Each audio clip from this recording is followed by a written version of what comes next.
Finally test cricket is back. Oh, প্রায় এক মাস পর ভারতীয়দের কাছে আবার টেস্ট ক্রিকেট ফিরে এসছে, যদিও ওয়েস্ট ইন্ডিজের আগেনস্টে, বাট টেস্ট সিরিজ তো টেস্ট সিরিজই হয় না ভাই, সে যাদের আগেনস্টেই হোক। তা যেমনটা আমি এক দুদিন আগেই তোমাদেরকে একটা শর্ট ভিডিওতে জানিয়ে দিয়েছিলাম, যারা দেখেছো তারা হয়তো জানবে যে আমাদের টেস্ট স্কোয়াড অ্যানাউন্স হতে চলেছে ওয়েস্ট ইন্ডিজের আগেনস্টে, আর সেরকমটাই আজ হয়ে গেছে। হ্যাঁ জানি, বহুজনের মাথায় বহু রকম কোয়েশ্চেন আছে, দাদা ঋষভ পান্ত কোথায়, দাদা শ্রেয়াস দা কোথায়, শ্রেয়াস দাকে কেন বারবার চান্স দিচ্ছে না এরা, দাদা অভিষেক শর্মাকে কেন খেলাচ্ছে না, অভিষেক শর্মা এত সুন্দর পারফরমেন্স দিচ্ছে।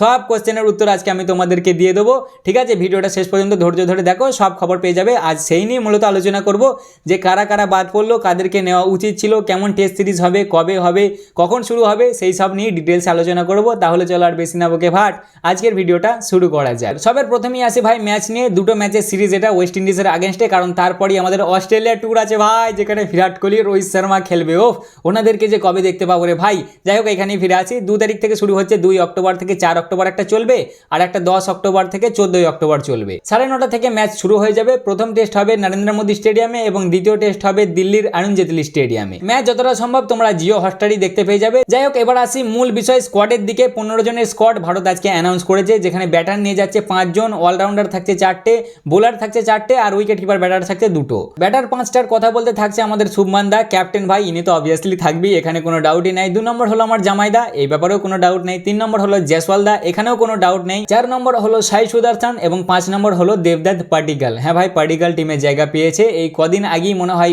অস্ট্রেলিয়ার আগেনস্টে একটা টেস্ট সিরিজ খেলছিল এ টিমের আমাদের আর কি, সেখানে পাটিকাল ভালো পারফরমেন্স দিয়েছে, ওই জন্যই যতটা সম্ভব টিমে জায়গা পেয়েছে।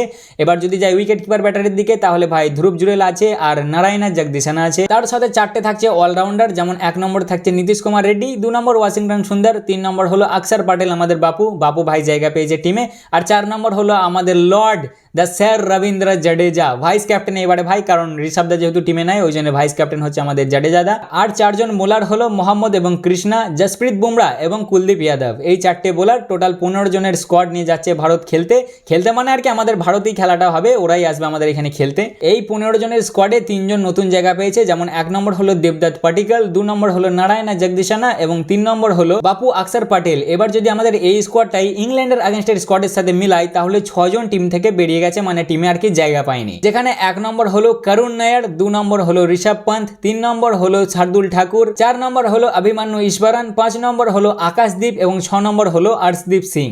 এইবার আসি মেন প্রবলেমের দিকে। তোমাদের সবাইকারই কোয়েশ্চেন হলো যে দাদা শ্রেয়াস দা কোথায়, শ্রেয়াস দাকে কেন নিয়ে এরা টিমে? এর আগেরটাতে না হলে মানা গেল যে ভাই জগমা করে নিইনি, কিন্তু এটা তো আমাদের হোমে ছিল না, এখানে তো নিতে পারতো। তা তোমাদেরকে জানাই ভাই, আমাদের শ্রেয়াস দা 6 মাসের জন্য রেড বল ক্রিকেট থেকে ব্রেক নিয়েছে। তিনি লন্ডনে গিয়েছিলেন পিছনে একটা কিছু সার্জারি করতে, তার জন্যই তিনি বিসিসিআইকে অফিসিয়ালভাবে জানিয়েছেন যে আমি 6 মাসের ব্রেক চাই, আর সেই জন্য তাকে 6 মাসের ব্রেক দেওয়া হয়েছে। ওই জন্যই এই টেস্ট সিরিজে শ্রেয়াস দা নেই। তবে শ্রেয়াস দা ওয়ানডে ইন্টারন্যাশনাল খেলবে, অর্থাৎ ওডিআই ম্যাচ তিনি খেলবেন। রিসেন্টলি আমাদের ওই অস্ট্রেলিয়া এর সাথে ম্যাচ আছে 3টে ওডিআই সিরিজ, সেখানে আমাদের শ্রেয়াস দাকে ক্যাপ্টেন করা হয়েছে, অর্থাৎ তিনি ওডিআই গুলো খেলবেন। রেড বল থেকে 6 মাসের জন্য ব্রেক নিয়েছেন। আর দ্বিতীয় কোশ্চেন তোমাদের হলো যে ঋষভ পান্ত কোথায়, আমাদের ভাইস ক্যাপ্টেন, ওকে ছাড়া তো টেস্ট ক্রিকেটে মজাই আসবে না।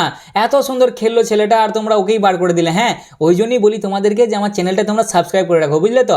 আমি রিসেন্টলি 2 দিন আগেই একটা শর্ট ভিডিওতে জানিয়ে দিয়েছিলাম যে ওর যে পায়ে ইঞ্জুরিটা হয়েছিল না, ওই যে ঢ্যামনাগুলো মারলো, সালারা ম্যাচটা জিততেও পারলো না, মানে সিরিজটা, আর আমাদের ছেলেটাকে খোঁড়া করে দিল। ভাই ঋষভ দাকে ছাড়া না টেস্ট সিরিজে অতটা মজা আসে না, বুঝলে তো? রোহিত কোহলি যাওয়ার পর একমাত্র ঋষভ দার ব্যাটিং দেখেই না মজা আসে ভাই, কারণ ও টেস্টে টি20 দেখায়, আর ওর ব্যাট উঠবে, ও নিজে উঠবে, আলাদা একটা মজা আসে স্পাইডারম্যানকে দেখে। তা ওই যে ভাই ওর পায়ে মেরেছিল, ও এখনো পুরোপুরি ফিট হয়নি, ওই জন্যই এই সিরিজে ওর নাম আসেনি, মানে পুরোপুরি ও ক্লিয়ার হয়নি ওর পা এখনো। যাই হোক, এবার তোমাদের মেন দুটো প্রবলেম ক্লিয়ার। 3 নম্বর একটা প্রবলেম অনেকজনেরই মনে আছে যে দাদা অভিষেক শর্মাকে কেন নিল না? এত সুন্দর খেলছে অভিষেক শর্মা, এত সুন্দর পারফরমেন্স দিচ্ছে এশিয়া কাপে, ওকে যদি না ভাই কেমন হবে বলো তো? 50 বলে ভাই সাহেব 100 মেরে দেবে টেস্ট ক্রিকেটে, এই করবে ওই করবে। তা শোনো ভাই লোক, ওকে মেনলি গ্রুম করা হয়েছে টি20-র জন্য। টি20-তে ওর ওপেনারের স্পট ফিক্স ভাই, যদিও সব ক্রিকেটারই চাই যে টেস্ট ক্রিকেট খেলবো, কারণ টেস্ট ক্রিকেটটাই হলো ক্রিকেটের মেন পরীক্ষা। ওই পরীক্ষাটা যে পাস করতে পারবে সে সমস্ত কিছু পাস করে যাবে। কিন্তু বিসিসিআই এখন মূলত চাইছে না যে ওকে টেস্টের দিকে টানতে, বুঝলে তো? বিসিসিআই চাইছে যে ও টি20-টাই ঠিকভাবে কন্টিনিউ করুক, অতি বেশি করে ফোকাস করুক, আর মূলত ওডিআইয়ের দিকে ওকে টানবে বলে শোনা যাচ্ছে। 2 দিন আগে রিপোর্ট এসেছিল যে অস্ট্রেলিয়ার আগেনস্টে যে আমাদের 3 ম্যাচের ওডিআই সিরিজ আছে না, এই কদিন পরই শুরু হবে, টেস্টের পরই, ওখানে শোনা যাচ্ছিল যে একে নাকি খেলাতে পারে, চান্স আছে টিমে নেওয়ার, এই অসাধারণ পারফরমেন্স দিচ্ছে তো এশিয়া কাপে, ওই কারণে।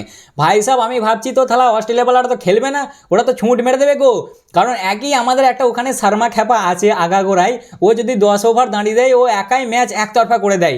আবার যদি এই শর্মাকে নিয়ে যায় আর এ যদি ওপেনিংয়ে লাগায় একে, তাহলে তো ভাই ম্যাচ 5 ওভারে শেষ করে দেবে এরা। যদিও এটা এখন রিপোর্ট জানি না কি হবে, হলে তোমরা অবশ্যই খবর পেয়ে যাবে। তাহলে আপাতত তোমাদের 3টে প্রবলেম ক্লিয়ার। যদি আর কোনো প্রবলেম থাকে আমাকে কমেন্টে অবশ্যই জানাবে। এবার আসি আমি আমার প্রবলেমে। আমার প্রথম প্রবলেম হলো আর্শদীপ, শার্দুল এবং আকাশ তিনজনকেই টিম থেকে বের করে দিয়েছে।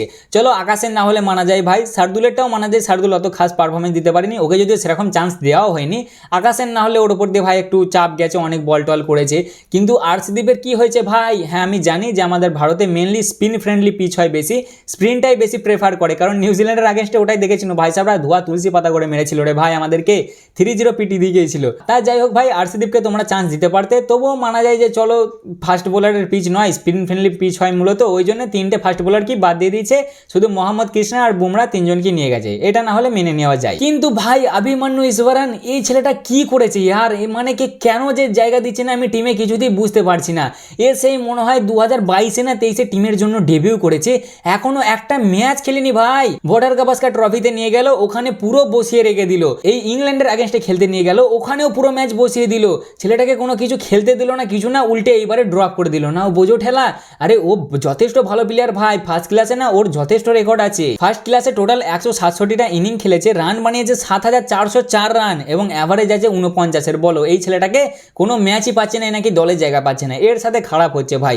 তোমরা বলো একে টিমে দলে জায়গা দেওয়ার দরকার নাই, মানে আমাদের মূলত আমরা কি বুঝি যে ফার্স্ট ক্লাসে ভালো পারফরমেন্স দিলে তবেই তোমরা ইন্ডিয়ার মেন টিমে জায়গা পাবে, কিন্তু এ আর কত পারফরমেন্স দেবে ভাই তোমরাই বলো। আর দ্বিতীয়ত হলো কারুন নায়ার, জানতাম ভাই কারুন নায়ার যে অনুযায়ী পারফরমেন্স দিয়েছিল সেই অনুযায়ী কারুন নায়ার ড্রপ হবে। 4টে ম্যাচ খেলে 205 রান বানিয়েছে, 25-এর অ্যাভারেজের সাথে, মানে স্বাভাবিক যে ভাই ড্রপ হবে। কিন্তু কথা হলো ভাই একটা সিরিজ পরে যদি ওকে ড্রপই করে দেবো তাহলে চান্স দেবো কি জন্য? এর থেকে ও আগেই ভালো ছিল, সবাই ওকে কিছু হলেও মনে তো রাখতো যে 300 মেরেছিল ছেলেটা, তারপর ড্রপ হয়ে গেছে। এখন তারকে ওটাও মনে রাখবে না যে না ওকে একটা চান্স দেওয়া হয়েছিল, ও পারেনি ওই জন্য ড্রপ হয়ে গেছে।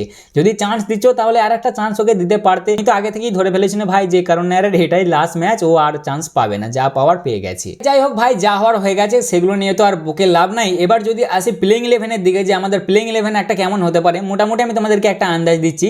ওপেনিং আমাদের যেমন ছিল ওপেনিং সেরকমই হবে, জামাইদার সাথে আমাদের জয়সু, 3 নম্বরে সাই সুদর্শন খেলবে, 4 নম্বরে তো অবভিয়াসলি আমাদের ক্যাপ্টেন খেলবে, 5 নম্বরে আমার মনে হচ্ছে দেবদত্ত পাডিক্কাল খেলবে, 6 নম্বরে উইকেট কিপার ব্যাটার ধ্রুব জুরেল খেলবে, 7 নম্বরে আমাদের ভাইস ক্যাপ্টেন অবভিয়াসলি ভাই স্যার রবীন্দ্র জাডেজা খেলবে, 8 নম্বরে থাকবে মনে হচ্ছে ওয়াসি, 9 নম্বরে জসপ্রীত বুমরা, 10 নম্বরে মোহাম্মদ সিরাজ এবং 11 নম্বরে কুলদীপ যাদব। এরকমটাই কিছুটা হতে পারে প্রথম টেস্টে ভারতের প্লেইং 11। তাই এই ছিল মূলত ভিডিও, কেমন লাগলো অবশ্যই জানাবে, ভালো লাগলে লাইক কমেন্ট শেয়ার অবশ্যই করবে। দেখা হচ্ছে আবার পরের ভিডিওতে, চলো ততক্ষণের জন্য টাটা।